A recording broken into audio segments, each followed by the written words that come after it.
A paz do Senhor, igreja. Deus abençoe a vida de vocês. Nós estamos aqui novamente para falar do tema sobre o que é a Trindade. Mas antes de nós começarmos a nossa aula 2 sobre esse tema, vamos orar. Senhor nosso Deus e nosso Pai, mais uma vez nós te agradecemos por tua bondade, graça e misericórdia. Obrigado por este dia, Pai. Que a tua palavra, Senhor, ganhe forma em nossos corações. Que o Senhor nos ensine o caminho correto e a mensagem correta ao qual nós devemos seguir. Ao que nós te pedimos e te agradecemos, em nome do Senhor Jesus. Amém. Então, alunos e alunas, eu também sou um aluno, estou aprendendo com vocês. Nós estamos falando sobre esse tema, o que é a Trindade. E na aula 1, nós passamos por esse tema dizendo que aprendemos que a Trindade não é um termo que se encontra na Bíblia, né? Não existe essa palavra Trindade. Mas há muitos textos bíblicos ao qual nós cristãos nos valemos desses textos bíblicos para formar a nossa doutrina da Trindade e expor, e fazer toda uma teologia em cima dessas passagens para que nós vamos conhecer a revelação de Deus, ele sendo um Deus somente. Nesse ser de Deus há três pessoas distintas. Então nós vimos que há o Pai, tem o Filho, que é o Senhor Jesus, e o Espírito Santo. Passamos ali por passagens como Gênesis, na própria ato criador de Deus, quando ele vai criar o homem, ele diz: façamos o homem à imagem e a nossa semelhança. Então percebemos que ele não está só no seu ato criador, e nem poderia ser os anjos ali, porque quando Deus fala façamos o homem à nossa imagem e semelhança, ele está referindo a ele mesmo. Vimos também passagens quando o homem cai, e Deus retira ele do jardim para que ele não seja como um de nós, também diz a palavra.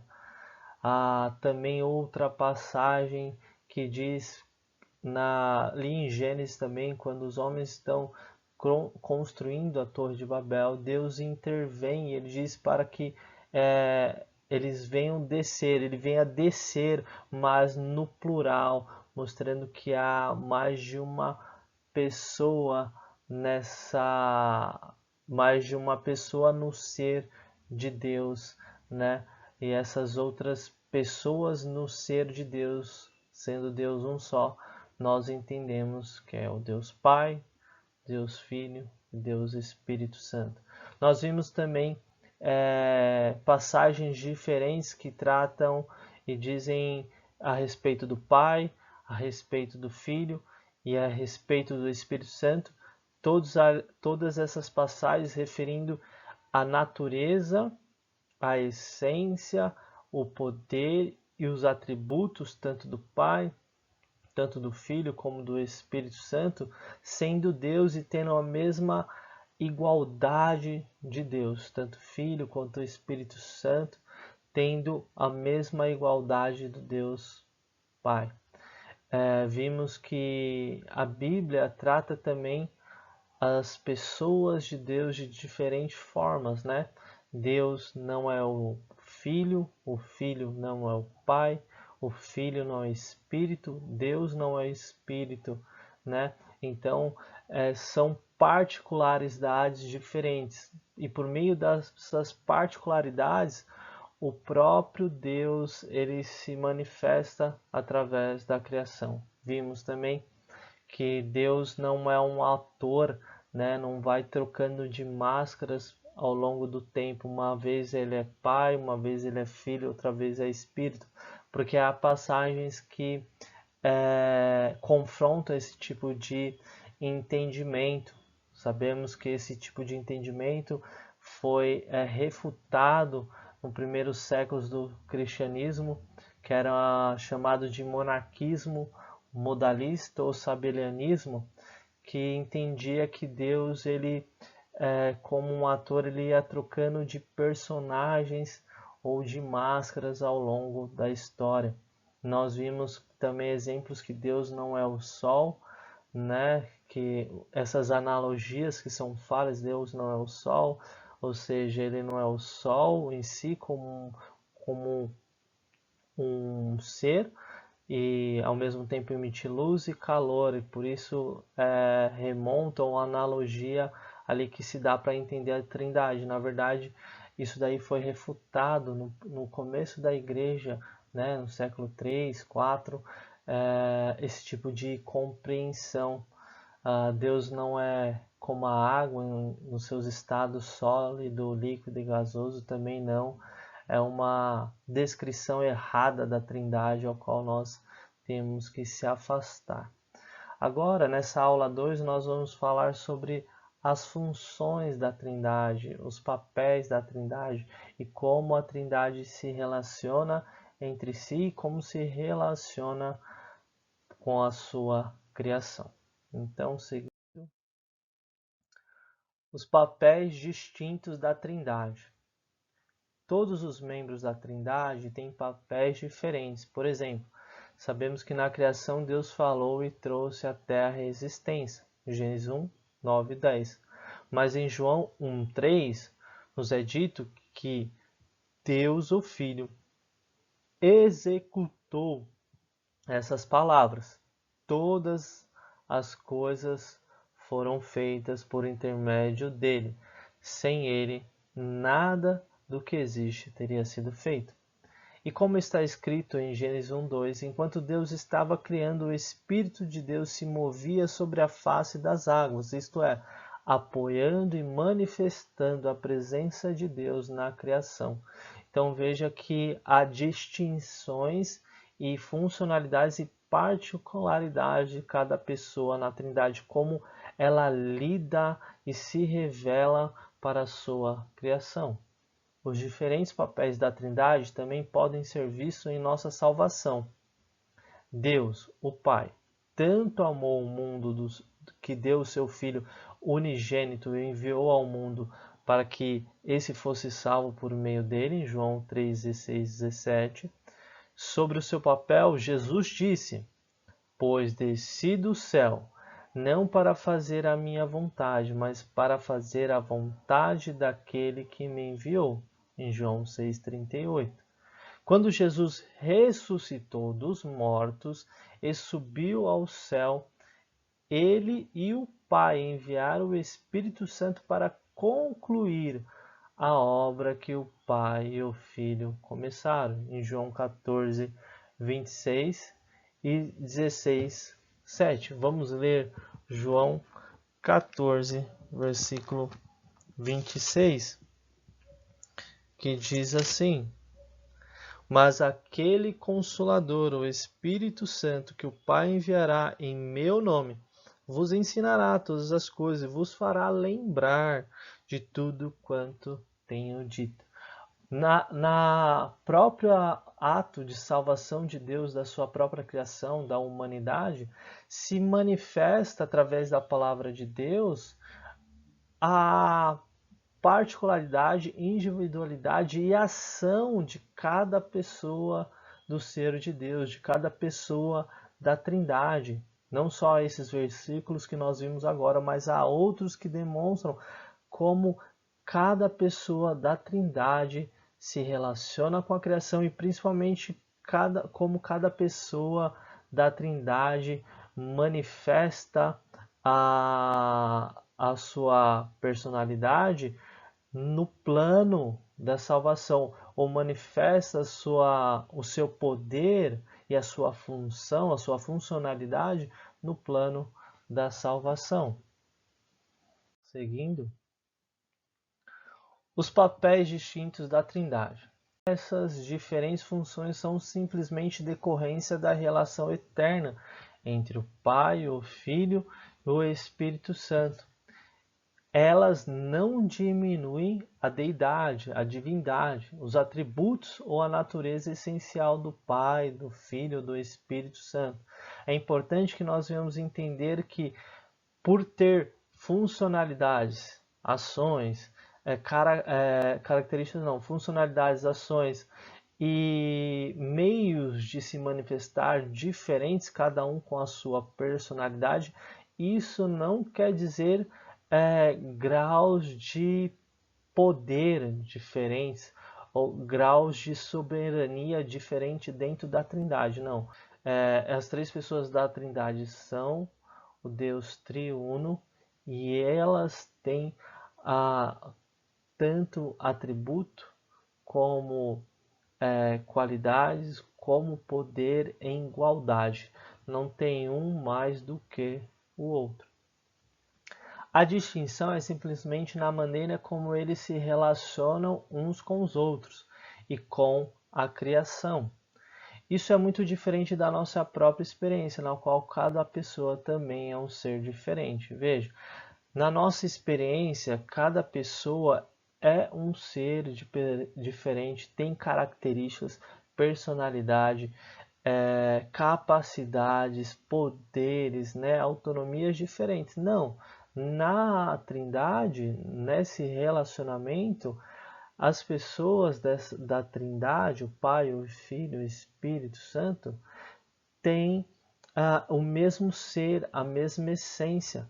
Embora eles cumpram funções diferentes, eles não se separam por isso, eles continuam unidos mesmo tendo funcionalidades e atuações diferentes com a criação. Todavia, a unidade e a diversidade dentro da Trindade fornecem um maravilhoso fundamento para a unidade e diversidade que sentimos cada dia, né? Se a gente pegar um exemplo de um país como o nosso, o Brasil, que há tanta diversidade, que há tantas características, culturas diferentes, né? Modos e sotaques de falar diferentes, de levar a vida de formas diferentes, mas todos formam apenas uma nação, né? E apenas uma unidade, apenas um país, né? Nós vemos que há a diversidade, as diferenças não nos separam um dos outros, mas também nos unem uns aos outros, né? É um exemplo distante daquilo que é a Trindade, porque é difícil a gente mensurar e entender a Trindade em si, nós que somos a criação, mas é só para que a gente entenda que até mesmo na nossa visão natural das coisas, nós entendemos também que, embora possa ter em várias localidades do nosso país, né, vasto, continental que ele possa existir, não quer dizer que nós sejamos povos diferentes, nós somos um povo só, o povo brasileiro.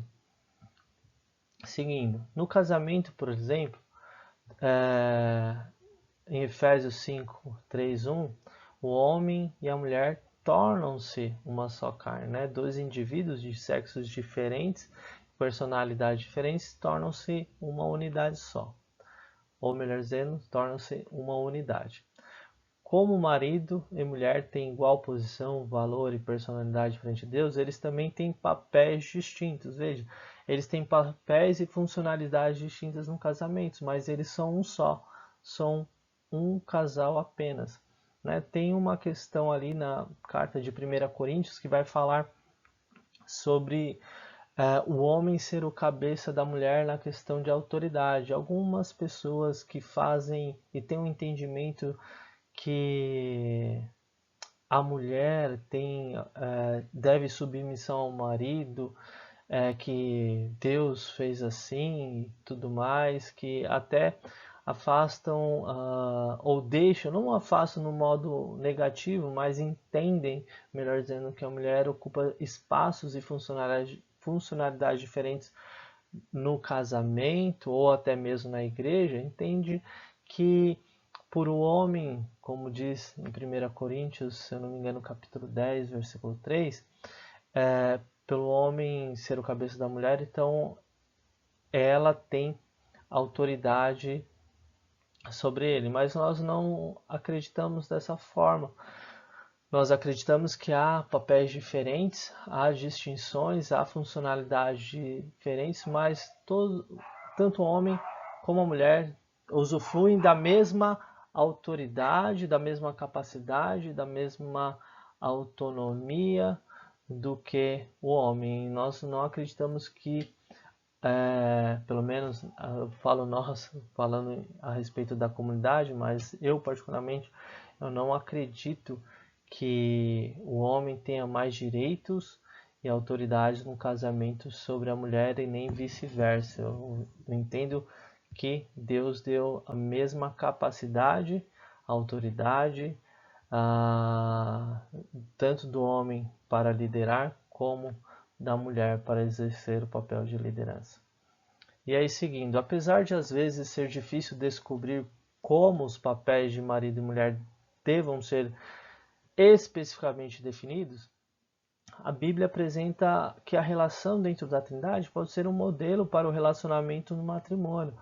Essa questão da diversidade dentro do casamento e as funcionalidades dentro do casamento, nós não conseguimos discernir com toda certeza a partir dos textos bíblicos, mas fato que é que em cada casa, em cada local, né, onde se há um casal, cada um cumpre o seu papel diferente, mas no final do dia é um casal lidando com todas as particularidades que envolvem a vida do casal, né, o relacionamento do casal e todos os problemas ali ao seu entorno. É nessa relação diversa que une esse casal que também é uma analogia mesmo que distante de como a Trindade é unida e cumpre tarefas e funções diferentes e não são menores um do outro por causa disso. São apenas funções e funcionalidades diferentes que cada ser, cada pessoa da Trindade executa. Seguindo. Continuando os papéis distintos da Trindade. Outro exemplo de unidade e diversidade é visto na Igreja, que tem muitos membros e todos com diferentes capacidades, mas um corpo com um propósito. Então, a Bíblia deixa claro que há essa diversidade já dentro da igreja, né? E até usa também o exemplo do nosso corpo, como tendo vários membros, né? E todos formando um corpo só. Que haja ali funções, tarefas e capacidades diferentes e lideranças diferentes dentro daquele corpo, dentro daquela igreja local, vamos colocar assim. No final do dia, é uma igreja exercendo o seu papel, exercendo o seu chamado na sociedade. Então, aquilo que nós vemos de diversidade dentro da Trindade, como a pessoa do Pai, a pessoa do Filho, a pessoa do Espírito Santo, nas próprias relações nossas, como eu falei, como nação, né, povo de uma só nação, como no casamento e como na igreja, nós vemos que isso também se reflete no nosso cotidiano e às vezes nós não percebemos como várias pessoas juntos formam um ser só, uma pessoa só, uma unidade. Isso também é visto na composição étnica da igreja, que inclui membros de todas as nações, tribos, povos e línguas, em Apocalipse 7, 9. Então Deus, embora a salvação seja individual, Ele está salvando um povo que vai para além do nosso idioma, do português, vai atravessando fronteiras, nações e chegando a todos os povos da terra. Então são povos com culturas, etnias, raças diferentes uns dos outros, mas se tornam um povo só, o povo de Deus. Essa diversidade adiciona uma complexidade que nos mostra a sabedoria de Deus ao permitir que tanto a unidade como a diversidade existam dentro do seu mundo. A unidade e a diversidade que existem no mundo é simplesmente um reflexo da unidade e diversidade existente no seio da Trindade. Veja, o próprio Deus se apresenta com essa diversidade dentro da sua própria essência, dentro do seu próprio ser. Existem a pessoa do Pai, do Filho e do Espírito Santo e as suas tarefas diferentes, o seu modo de agir diferentes com a criação. E diferente dessas pessoas que são nacionalistas demais, fundamentalistas demais, que querem ser a sua raça, o seu povo exclusivo, soberano, e acha que outros povos vão contaminar, que vão acabar atrapalhando o desenvolvimento da sua própria nação. Essa pessoa, ela sendo cristã e tendo essa posição dessa forma, é um erro, porque na própria característica, na própria revelação de Deus, há diversidade, há pessoas diferentes, tomando ações diferentes, fazendo coisas diferentes. A própria Trindade nos ajuda a compreender e perceber que essa diversidade não é para nos separar, talvez essa diversidade é que nos mantém mais unidos um com os outros, essa aceitação do outro, da diferença do outro, né? Mesmo que seja complexo de entender e conhecer a Deus nesse sentido, mas é transmitido na sociedade a própria essência do ser de Deus, quando nós vemos tantos povos, tantas culturas, tantos jeitos diferentes de se pensar, e isso não é para que nós venhamos nos afastar um do outro e se distanciar, mas para que essa complexidade e diversidade que há em nós glorifiquem mais a Deus e revelem ainda mais o ser que Ele é, né? Diferente em pessoas, em funcionalidades, mas sendo uma unidade, um ser só. Não é porque nós somos diferentes nas nossas funcionalidades aqui, com os nossos irmãos na igreja, que nós temos que nos afastar, que nós temos que só andar com aqueles que são igual a nós, que têm a mesma opinião que a minha, né? Que tem o mesmo gostos que o meu. Não, a diversidade em Deus nos ensina também a aceitar o que é diverso e diferente no outro, e aceitar e me aproximar dele. Então, se nós, como os cristãos, nós não entendemos e não aceitamos essa diversidade que há na criação de Deus e na igreja de Deus, nós dificilmente compreenderemos a diversidade que há na própria essência de Deus. Sim. Então, para resumir as duas aulas sobre a Trindade, diz assim: a Trindade é uma revelação da Escritura que nos permite conhecer a natureza de Deus de forma mais profunda. Embora a palavra Trindade não seja encontrada na Bíblia, as Escrituras nos levam a entender que Deus é um ser único, que age na história de forma distinta e diversa. Em outras palavras, são pessoas, personalidades e funções diferentes que constituem o mesmo Deus.